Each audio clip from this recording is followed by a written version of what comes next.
네, 사상 최고가라는 그런 타이틀의 감흥이 떨어질 정도로 해서 뭐 주식시장도 그렇고 종목들도 그렇고 심지어 비트코인까지 해서 계속해서 이런 좀 키워드들이 붙고 있는데요. 어떻게 좀 봐야 되는지 시장의 큰 그림 그려보면서 저희 파악해 보겠습니다. 최태규 전문가 함께합니다. 전문가님 어서 오세요. 네, 반갑습니다. 네, 저희가 중요한 그 지지선을 말씀을 드렸던 게 돌파선이죠. 네, 다우 3만. 네, 요 얘기를 해주셨는데 드디어 도착이 돼서 네, 이 얘기 먼저 해볼까요? 네네, 내가 한 3개월, 4개월 전에 다우가 3만 가면 내가 조심하자 이제 이러한 얘기를 많이 드렸는데, 자 지금 증시가 이제 불타고 있습니다. 이 추운 겨울에 이 불타는 모습은 뭐 온기를 주니까 참 좋은 것 같습니다.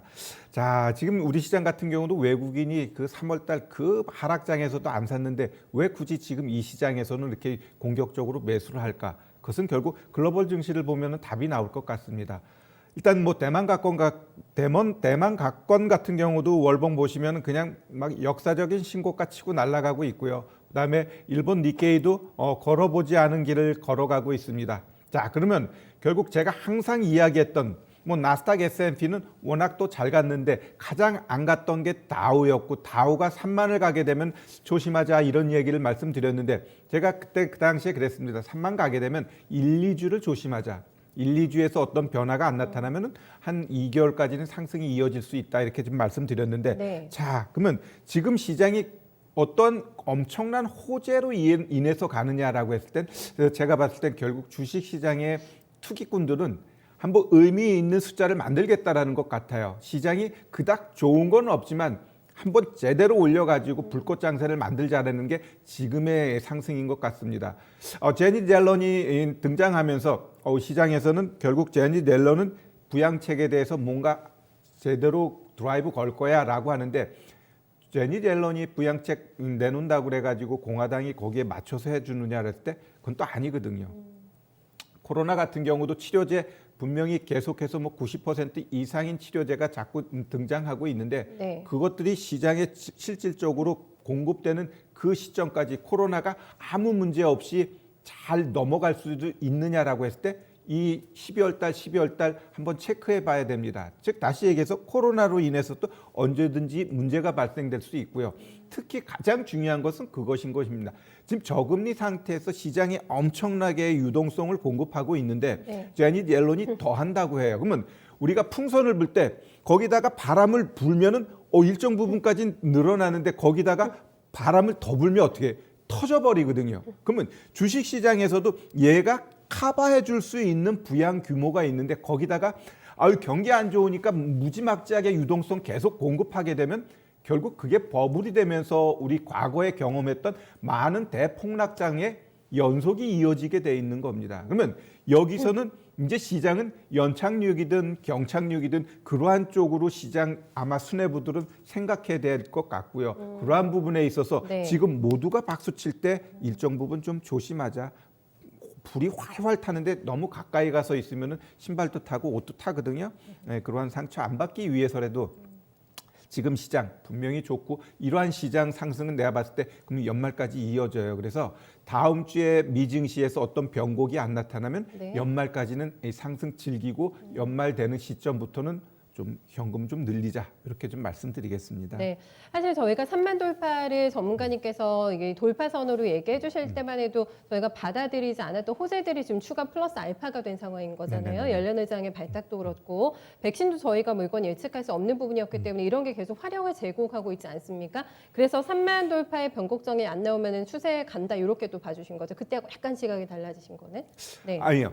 그게 아니고 네. 제가 이제는 막 8월, 9월 막 이럴 때 시장이 막 하락할 때 여기서 이렇게 죽을 수는 없다. 한번 제대로 된 상승이 나오고서 시장이 죽어도 죽어야 네. 된다. 그리고 계속해서 가는데 다우가 3만을 돌파 못해요.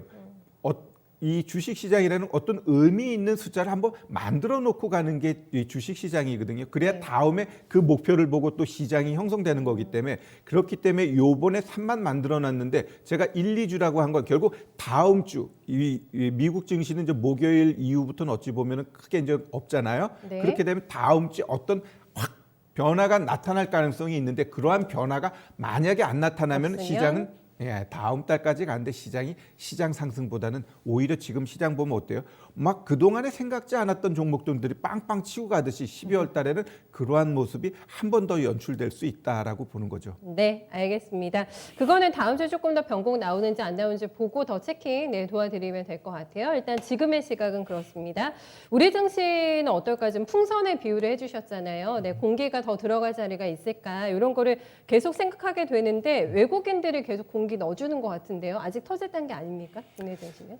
네. 네, 일단 외국인 같은 경우는 잘 보시면은 올 한 해 아직까지 어제 기준으로 해서 20조를 매도 중이에요.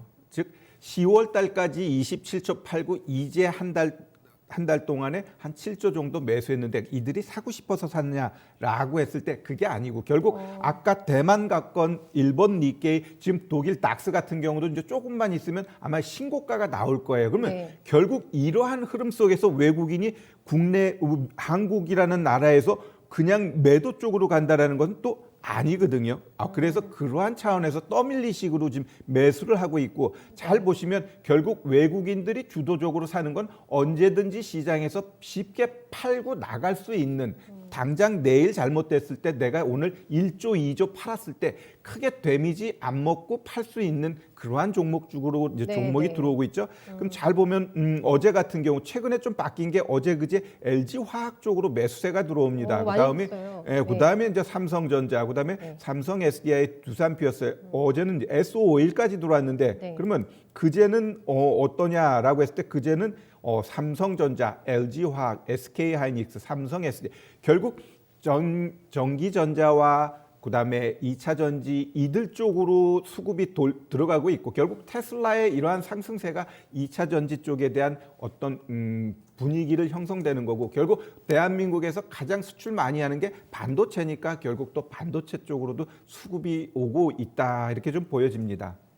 그렇다면 이제 저희가 따져봐야 되는 거는 외국인들이 계속 사줄 것인가 이제 연속성이 조금 의미시되는 부분이고 지금 말씀하신 대로 완전히 편향이 돼 있었잖아요. 네, 지금 여유 있게 언제든지 팔 수 있는 반도체와 2차 전지 탑 리스트들을 다 담았기 때문에 이게 이제 분산이 될 수가 있을까? 확산까지도 종목 확산이 가능할까 궁금하실 것 같거든요. 어떻게 보세요? 자, 일단 외국인 같은 경우는 지금 27조 판 거에서 7조이기 때문에 제가 봤을 때 한 3조 내지 5조는 추가적으로 또 살 수 있는데 거기서 예. 국내 기관들이 쫓아가 주냐 할 때 안 쫓아가지고 있어요. 옛날 패턴은 뭐냐면 외국인이 사주면 거기다가 기관 쫓아오고 마지막으로 개인이 가는데 이번에는 어찌 보면 개인이 끌어올린 건지 외국인이 쫓아왔단 말이에요. 그러면 그 외국인이 쫓아오는 거에 대해서 기관하고 우리 개인들이 같이 갈 거냐라고 했을 때 저는 아니에요. 오히려 12월 달 중순 되게 되면 예. 이제 10억 대주주 이 요건에 따라서 좀 여유는 생겼지만 그 이상 3부분에 대해서 매도가 나오면서 중순 이후에는 아마 대형주 이들 쪽 아니면 또 좀 많이 매수했던 그들 수급 주체들은 매도가 나올 거예요. 중순 이후는. 네, 네. 그러면 결국 내가 보고 있는 이 시장은 12월 달 중순까지는 어느 정도 좀 플레이를 강하게 하더라도 중순 이후에는 아마 시장이 지지부진하거나 좀 하락할 가능성에 대한 대비도 하자라고 좀 말씀드리고 싶어요. 그래서 외국인이 추가적으로 살 수 있는 포지션은 한 그 정도 보시면 되고 결국 기관은 어찌 보면 계속해서 매도한다는 건 내가 봤을 때 또 똘똘하다고 보고 있는 거예요. 일단 자금력도 이전에 비해는 없지만 결국 한번 충격에 대한 대비를 하고 있는 게 아닌가 이렇게 네. 좀 보여집니다. 다 참고해야겠어요. 외국인 매매도 참고해야 되겠고 기관 쪽에서 왜 파는지도 그 이유를 생각하면서 매매 좀 잘 조합을 해보셔야 될 것 같고요. 10월 중순 이후에는 대형주도 관리 철저하게 해주셔야 되겠는데요. 미리미리 자금 만들어 놓는 것도 괜찮겠다 이렇게 얘기해 주셨어요. 다음은 오늘 가장 표정이 좋으신 분들 셀트리온 또 삼형제를 들고 대응하고 계신 분들 같은데 인내심이 필요했던 것 같거든요. 네, 최근에. 근데 맞습니다. 드디어 성과가 나네요. 오늘. 맞습니다. 네. 10월 중순까지만 해더라도 참 시장에서 완전히 소외됐고 그렇게 하락하는 과정 속에서 보면 셀트리온이 뭐 합병이라든가 아니면 계속해서 좋은 뉴스가 나왔음에도 불구하고 이 종목이 안 갔었어요. 네. 결국 호재는 주가를 반영해 주는데 결국 시장하고 같이 맞닥뜨려진 거죠. 결국 시장이 강하게 상승하니까 그러한 호재들이 이제 하나하나 이제 불거지면서 이 종목을 끌어올리고 있습니다. 자, 그러면 셀트리온 같은 경우도 이러한 분위기는 어때요? LG화학 신고가 같듯이 얘도 최근 고점이 33만 9,500원인데 이거 충분히 갈 거라고 보여집니다. 그래서 셀트리온 이제는 어찌 보면 또 담고 가기에는 부담스러워 보유하신 분들이 네. 신고가 보시는 게 맞고요. 지금 시장 잘 보시면은 잘 돌아가고 또 바닥권에서 가는 애들 많아요. 그런 종목들 우리가 좀 관심 갖고 보실 필요 있고요. 제가 하나 섹터를 한번 말씀드리자면 뭐 투자 전략에다도 글을 올렸듯이 막 철강주 가고 조선주 가고 그다음에 그동안 그렇게 많은 수주가 나왔음에도 안 갔던 현대건설이 바닥 찍고 거의 지금 한 달째 올라갑니다. 그러면 결국 내년 시장에서 잘 보시면 정부에서 가덕도 이야기한 건 누구를 달래기 위해서 했냐면 그 영남권이죠. 그럼 지금 갑자기 또 새만금 얘기하는 건 뭐냐? 호남권 또 달래기예요. 결국 이 정치적으로 이 영남과 호남에 대해서 이렇게 부추기는 것은 결국 SOC 투자에 대한 정책은 내년에 어느 정도 나올 것 같고요. 그러면 거기에서 또 가장 기본적으로 들어가는 게 뭐냐면 시멘트입니다.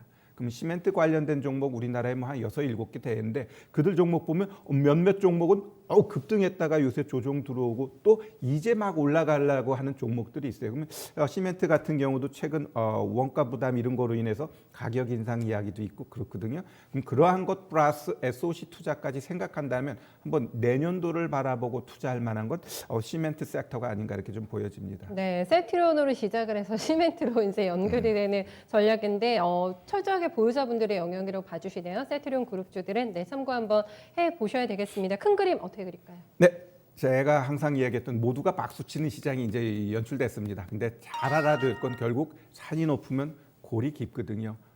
지금 어찌 보면 모두가 산이 높다고 하면서 겁을 매는데 그러면은 절대로 조정 안 나와요. 결국은 좀 더 갑니다. 더 가다가 아유 그래 계속 가나봐라고 이제 풀어헤칠 때 그때 조정이 나오니까 일단 지금은 일단 조정에 대해서는 고민하지 말고 일단 박수 치는데 같이 즐기자 이렇게 말씀드리겠습니다. 네, 알겠습니다. 오늘 말씀 잘 들었어요. 오늘 수고하셨습니다. 네, 감사합니다.